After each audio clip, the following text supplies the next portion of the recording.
All right, hope everybody's having a good day. If you would take out the series notes that we started yesterday, we were talking about how we take certain terms from a sequence. If we start adding them up, then it becomes what we call a series. Now this right here, okay, this symbol, that's what we call sigma. It's an uppercase Greek letter. We use that for summation in mathematics.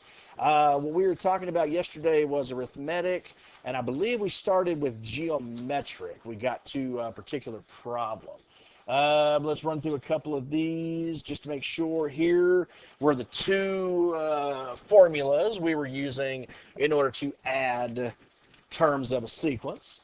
S sub n, remember n was the number of terms you're adding. So if you knew the number of terms, the first term, and the last term, you want to use the first formula right here. If you know the number of terms, the first term, and d, the common difference, then you'll plug into that. Just go ahead and simplify. Then we worked a problem. And now we are to geometric series. Okay, so we have a formula here. If I'm adding a specific number of terms, we're going to take the first term, and you can actually write it like this if you want to. You could say the first term times 1 minus r to the n all over 1 minus r. You can multiply that first term by the numerator if you wanted to kind of simplify the formula a little bit. More than welcome to. You don't have to. Okay. But basically what you need here is the first term, the number of terms you're adding, and then r, remember, that's the common ratio. Hey, Nathan. I bet I do. Don't know about a pencil. I got a pen.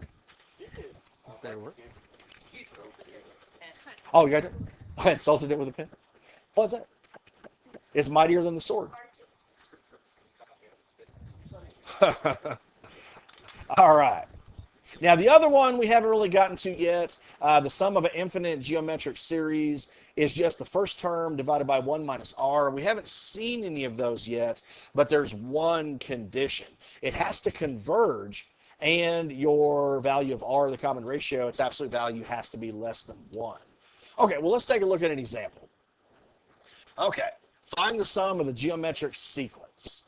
So we have 4, negative 4 thirds, 4 ninths, negative 4 27ths, and it goes all the way to 4 times negative 1 third to the 10th. Okay, so some of these are going to be really easy to find. Like, for example, what's the first term? 4. There's nothing to do there. Okay, we know it's 4. Okay, now you want to be careful on the rest of these. What's the number of terms that I'm adding? It's not 10.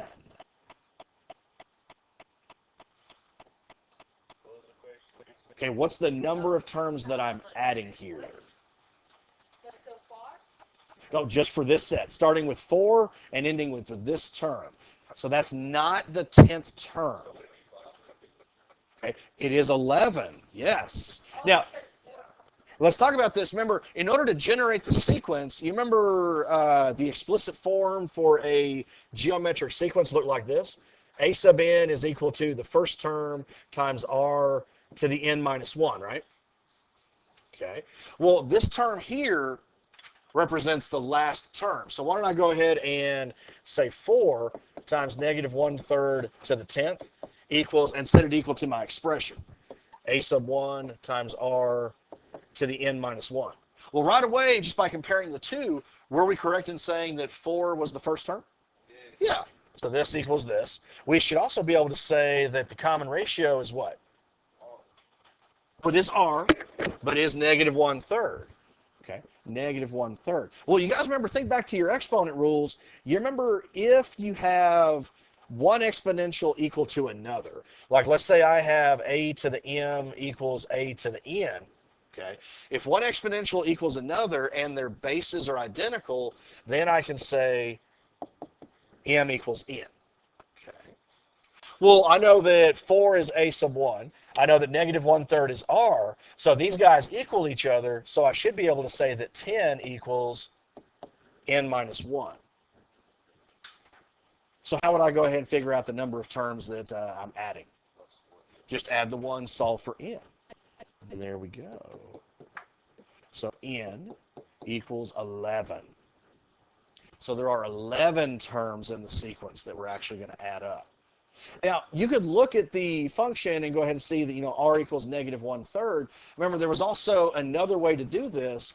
You could take consecutive terms, like these two guys right here, and divide them. Take a term and divide it by the previous term, and it should end up giving you whatever value of r we have. So let's see if that works. So I'm going to take 4/9, and I'm going to divide it by negative 4/3, just like we did for geometric sequences. Okay. So what happens if I'm dividing by a fraction, though? You flip it. Yeah, you multiply by the reciprocal. So this would be 4/9 times negative 3/4. All I did was flip the negative 4/3. Well, you'll notice the 4's are going to cancel. So a negative 3/9 will actually become a what? Negative 1/3. Okay. There we go. All right, so I should be able to take any other pair of consecutive terms, divide them, and I should also be able to get negative 1/3. Okay, so here's what I'm going to do. It says go ahead and write the series in summation notation. Well, what's that symbol we use for summation notation? What's it called? It starts with S. Sigma. Okay, so when it says write it, bless you, in summation notation, I'm going to write sigma. Now, we're starting with what term number? First, second, third, first, okay. And how many terms am I adding? 11. Remember, this is one of the things we talked about yesterday. The lower value tells you what term number you're going to start at. The upper number tells you how many terms you are adding. Okay. So let's see here. I want to go ahead and put the explicit form of this sequence, what follows. Well, we already know we're going to follow this right here, okay, this particular formula. Well, what is a sub 1 again? That was 4, okay, times, what was r? Negative 1/3, and then I'm going to put that to the n minus 1. That's what it means when it says write the series in summation notation. Well, now we just want to go ahead and find the sum of that. Okay. All right. Remember, here's the formula. S sub n, the one we were just looking at, it's the first term times 1 minus r to the n, all divided by 1 minus r. Okay. So I'm going to show you a couple of different ways to do this in just a moment, but let's just go ahead and plug in everything we know. Remember, what was n? What's the number of terms I'm adding? Okay, we're adding 11. So this will be S sub 11 equals, well, the first term was 4 times 1 minus r to the n. So I'm going to go ahead and say 1 minus, now because it's a negative value, negative 1/3, I'm going to go ahead and put that in its own parentheses. So negative 1/3 to the 11th divided by 1 minus r, 1 minus a negative 1/3. Okay. Is everybody okay with that? What happens when you subtract a negative? Yeah, it becomes positive, right? Okay. So I'm going to go ahead and simplify this just a little bit. So S sub 11 equals, I got the 4 times 1 minus the negative 1/3 to the 11th, all over, well, what is a 1 plus a 1/3? If I were to change that to 3/3, that'd be 4/3, right? Okay. Well, then all I would need to do is just type that in the calculator, and I'm going to have my answer. Okay. That's all there is to it. Is everybody okay with how I substituted in the formula? Okay. Remember, this is the partial sum. This is the formula you want to use if it's geometric and you're adding a specific number of terms. Okay, if it's geometric and you're adding an infinite number of terms, that's a different formula. We haven't talked about that guy yet. Okay, well, let's see what we get. Let's go ahead and plug that guy in the calculator. So 4 times 1 minus. So I'm going to type all this in just exactly as I see it. So control divide. So I'm going to say 4 parentheses 1 minus. Now I'm going to put another parentheses, control divide. Negative 1 over 3. Okay. Put a parentheses there, then I'm going to raise that to the 11th. Okay. And then I'm going to put this over, it was 4/3, right? Okay. That's got a double parentheses there. We don't need that. But does everybody see what I did? I just typed it into my calculator exactly as I have it. We could even simplify it further before we do so, but I don't think that's really necessary, because as soon as I push enter, it's going to give me this fraction. I'll push control enter, and there we go. That's the answer I'm looking for. Okay. Now this one's kind of unusual. We don't want to go ahead and just say 3. This is kind of an unusual case where I would go ahead and put all of those. I would put the decimal value, yes, because that is the actual sum. It'd be equivalent, what is pi? 3.14, and it keeps going, right? Well, it'd be equivalent to saying pi is 3. Okay, we're adding the sum of these numbers, and this is the specific value that we get. Okay. Now, the formula works out great, but I want to go ahead and show you something else. Okay.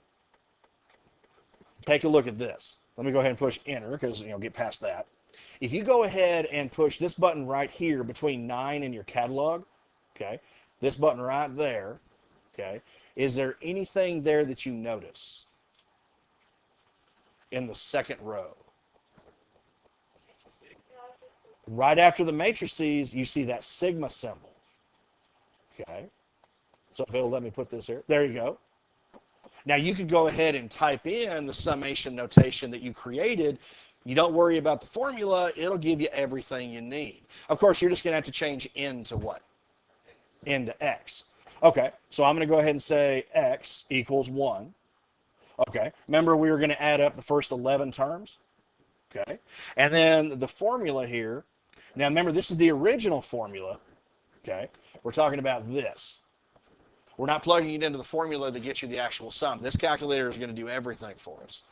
All right, so I'm just going to type in that explicit form. So let's see here. That would be 4, parentheses, control divide, -1/3, arrow out of there, and then we're going to raise that to the power of x minus 1. Okay.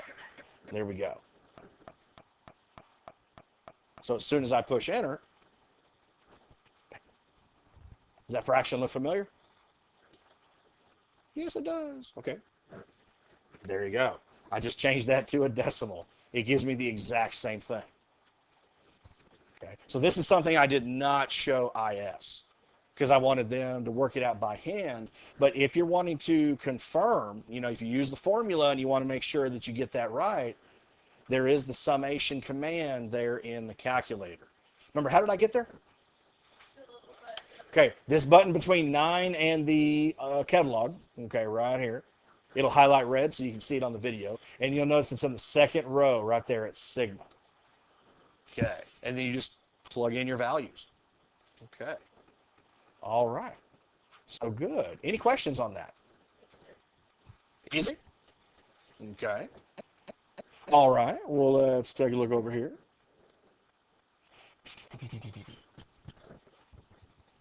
Okay, so an infinite series is of the form, you have your sigma notation, but then it starts at 1, and you'll know it's an infinite sum because your upper value will be the infinity symbol, the sideways 8.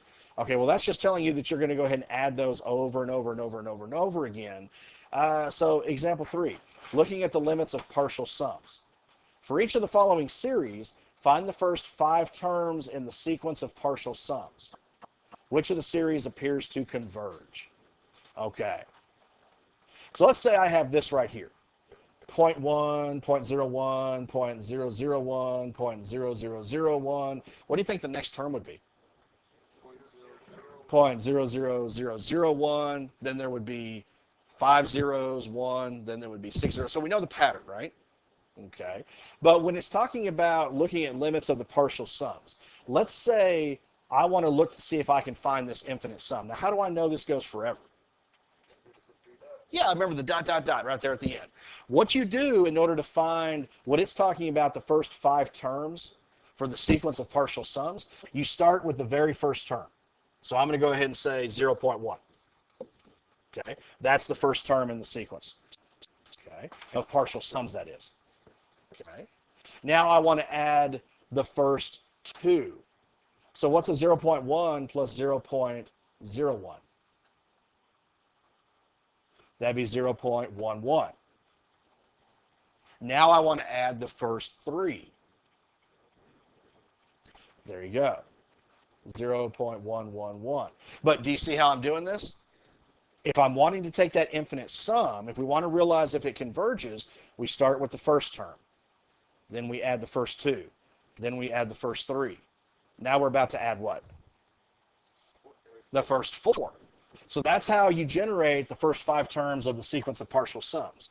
Okay, so now when I add the first 4, that would be 0.1111. Now they don't give me the next one here, but what do you think the next sum would be if I were to add the first 5? There you go, 0.11111. Okay, and that pattern would just continue, right? Well, here's my question. Does it look like it's approaching a specific number, or is it not approaching a specific number? Actually, this one is approaching a specific number because it's just going to be 0.1 repeating, right? Okay. Now, I'm not going to go ahead and show you how to do this now, okay, but it's just 0.1 repeating. You're just going to get more and more ones. That is approaching a specific number. So this guy here, he's going to converge to 0.1, or if you look at the decimal fractional equivalent, that's 1/9. Well, it can also get larger but converge as well. It depends on the function, because think about a horizontal asymptote. You could approach that from below. Okay. So no matter how it approaches it, it's just going closer to a specific number. Okay. Now let's try that for B. This might help make a little more sense because B does something different. So how do I generate the first 5 terms like we did a moment ago? What's the first term? Okay, so I always start with the first term, 10. Then 10 plus 20 would be 30. Then I add the first 3. So that's 60. Then I add the first 4. 100. Okay. Then it would be 150. Okay. Well, that pattern is going to continue, right? So if I were to continue this pattern just by adding the terms up in a partial sum over and over again, does this one approach a specific number or no? This one does not. What's the pattern just going to continue to do? It's just going to continue to get larger and larger. There's no bound on it. So this one would diverge.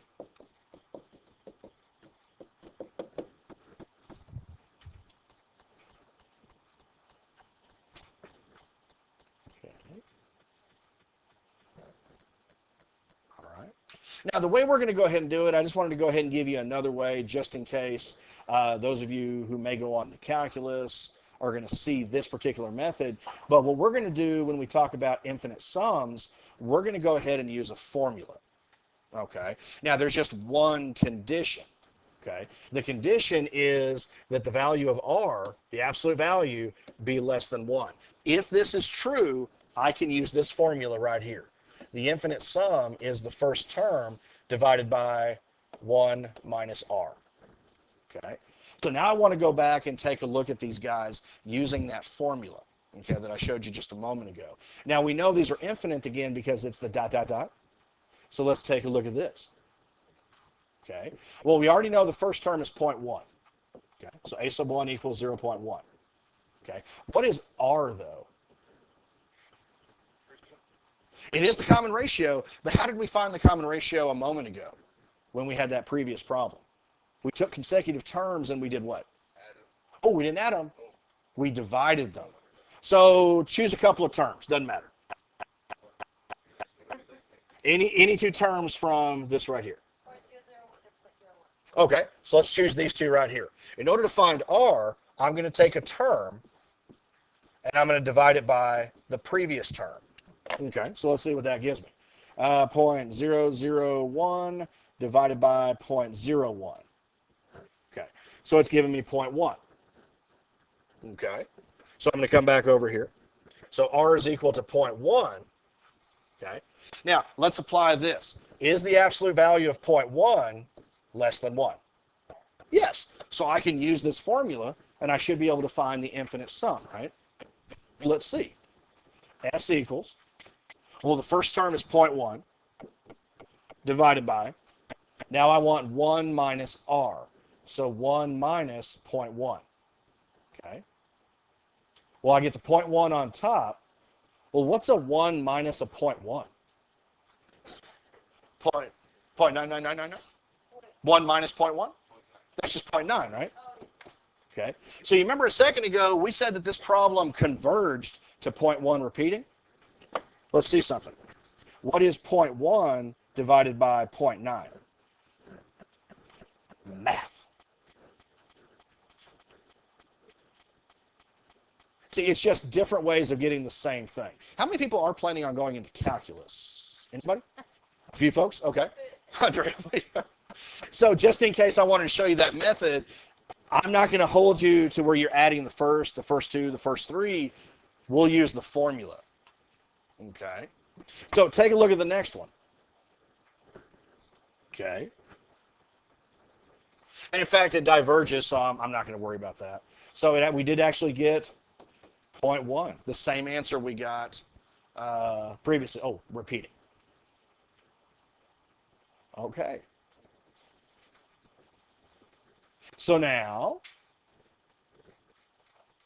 you know what? I think I'm going to go ahead and skip that one. Let's just focus on this formula here.